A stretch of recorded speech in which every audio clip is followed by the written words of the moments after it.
1 பேதுரு 3:9. தீமைக்கு தீமையையும் பழிச்சொல்லுக்கு பழிச்சொல்லையும் திருப்பிச் செலுத்தாதீர்கள். மாறாக தீமைக்கு ஆசீர்வாதத்தையே திருப்பிச் செலுத்துங்கள், ஏனென்றால் நீங்கள் ஆசீர்வாதத்தை சுதந்தரித்துக் கொள்ளும்படிக்கு இதற்காகவே அழைக்கப்பட்டீர்கள்.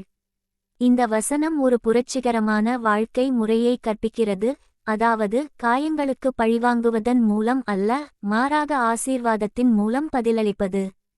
இந்த உண்மையை உயிர்ப்பிக்க சில எளிய கதைகள் இங்கே கொடுக்கப்பட்டுள்ளன. கதை 1. உடைந்த வேலி.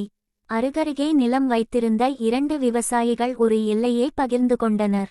ஒரு நாள் ஒரு விவசாயி கோபமாக மற்ற விவசாயியை நிலத்தை திருடுவதற்காக வேலியை நகர்த்திவிட்டதாக குற்றம் சாட்டினார்.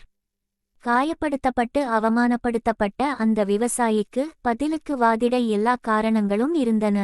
அதற்கு பதிலாக அவர் அமைதியாக, நான் உங்களுக்கு தவறு செய்திருந்தால் நான் வேலியை இன்னும் பலமாக மீண்டும் கட்டுகிறேன் என்றார். அவருடைய கருணை கோபக்கார விவசாயியின் இதயத்தை மென்மையாக்கியது. பின்னர் உண்மை வெளிவந்தது. கனமழையின் காரணமாக வேலி விழுந்திருந்தது. ஒரு கசப்பான மோதல் நட்பாக மாறியது. பாடம்: அவமானத்திற்கு பதிலாக தாழ்மையும் ஆசீர்வாதமும் காட்டப்படும்போது பகைமைக்கு பதிலாகச் சமாதானம் வருகிறது. பேதுரு கற்பிப்பது போலவே. கதை 2. அலுவலக மின்னஞ்சல். ஒரு பெண் தான் செய்யாத தவறுக்காக தன்னை அநியாயமாக குற்றம் சாட்டும் ஒரு கடுமையான மின்னஞ்சலை அலுவலகத்தில் பெற்றார். உடனடியாக கடுமையாக பதிலளித்து தன்னை தற்காத்துக்கொள்வதுதான் அவருடைய முதல் எண்ணமாக இருந்தது. அதற்கு பதிலாக அவர் அன்புடன் பதிலளித்தார். இதனால் உங்களுக்கு மன உளைச்சல் ஏற்பட்டதற்கு மன்னிக்கவும். இதைச் சரிசெய்ய நாம் ஒன்றாகச் சேர்ந்து பணியாற்றுவோம். அவருடைய அமைதியான பதில் அவருடைய சக ஊழியரை ஆச்சரியப்படுத்தியது. பின்னர் அவர் பகிரங்கமாக மன்னிப்பு கேட்டு அவருடைய நேர்மையை ஒப்புக்கொண்டார். பாடம்: அவமானத்திற்கு பதிலாக நற்பண்புடன் பதிலளிப்பது நமது குணத்தை பாதுகாக்கிறது மற்றும் எதிர்பாராத ஆசீர்வாதங்களை கொண்டுவருகிறது. கதை 3. தாவீதும் சீமேயியும். வேதாகம உதாரணம்.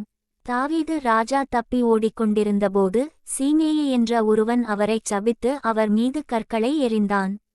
தாவீதின் வீரர்கள் சீமேயியை கொல்ல விரும்பினார்கள், ஆனால் தாவீது, அவன் சபிக்கட்டும் என்றார். தாவீது பழிவாங்குவதற்கு பதிலாக கடவுளை நம்பினார். பின்னர் கடவுள் தாவீதை மீண்டும் சிம்மாசனத்தில் அமர்த்தி அவரை பரிபூரணமாக ஆசீர்வதித்தார். பாடம்: அநீதியை கடவுள் காண்கிறார். நாம் பழிவாங்குவதற்கு பதிலாக ஆசீர்வதிக்கும்போது கடவுளே நமது பாதுகாவலராகிறார். கதை 4. காயப்படுத்தும் உறவினர். ஒரு மனிதன் தனது நெருங்கிய உறவினர் ஒருவரால்